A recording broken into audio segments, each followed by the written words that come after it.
రాష్ట్రంలో 1008 lift irrigation ప్రాజెక్టులు ఉంటే గత ప్రభుత్వ నిర్లక్ష్యం వల్ల వాటిలో దాదాపు 613 లిఫ్టులు పనిచేయడం లేదు.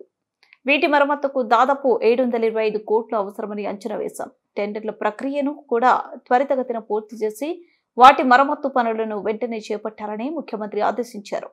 మంత్రి నిమ్మల రామనాయుడు వాళ్ళ పాలన 20 సంవత్సరాలు వెనక్కి తీసుకుపోయింది. దానికి పెద్దగా ఎక్కువ ఉదాహరణలు అక్కర్లా. ఈ ఐడీసీ ఒక ఉదాహరణ. 5 సంవత్సరాలు వాళ్ళకి అధికారం ఇచ్చినటువంటి పాపానికి 1008 లిఫ్ట్లుంటే 161 లిఫ్ట్లు ఈ రోజు పనిచేస్తున్నాయంటే వాళ్ళు ఎంత పాపం మనకి ఇవాళ శాపంగా మారినటువంటి పరిస్థితి. ఇవాళ మళ్ళీ ఆ లిఫ్ట్లు బాగు చేసుకోవడానికి వాటిని మళ్ళీ రీప్లేస్మెంట్ చేసుకోవడానికి 725 కోట్లు ఈ రోజు అవసరం అవుతుందని అంటే ఎంత భారం పడుతుంది ఇవాళ ఈ ప్రభుత్వానికి. అంటే అది కూడా ఎటువంటి పరిస్థితుల్లో 14,000 కోట్లు అప్పు ఈ రాష్ట్రం నెత్తి మీద పెట్టినటువంటి పరిస్థితుల్లో 18,000 కోట్లు ఇరిగేషన్ బకాయిలు మా నెత్తి మీద పెట్టినటువంటి పరిస్థితుల్లో కూడా ఇటువంటి నిర్ణయాలు తీసుకుంటున్నాము అని అంటే పనిచేయడానికి కంచులో గొప్ప ఇవాళ పరిపాలన దక్షత ఉన్నటువంటి వ్యక్తి ఈ రోజు ముఖ్యమంత్రిగా చంద్రబాబు నాయుడు గారు ఉండడం, ఆయన అండగా పవన్ కళ్యాణ్ గారు, వీళ్ళిద్దరికి తోడుగా నరేంద్ర మోడీ గారు ఉండడం వల్ల ఇటువంటి క్లిష్టమైనటువంటి కాలంలో కూడా ఆర్థికమైనటువంటి పరిస్థితి ఇంత దుర్భరంగా ఉన్నటువంటి స్థితిలో కూడా ఇంత కార్యక్రమాలు మన డిపార్ట్మెంట్ తీసుకుంటున్నామనంటే మరి వారి పరిపాలన దక్షత అనే విషయాన్ని సందర్భంగా గుర్తు చేస్తూ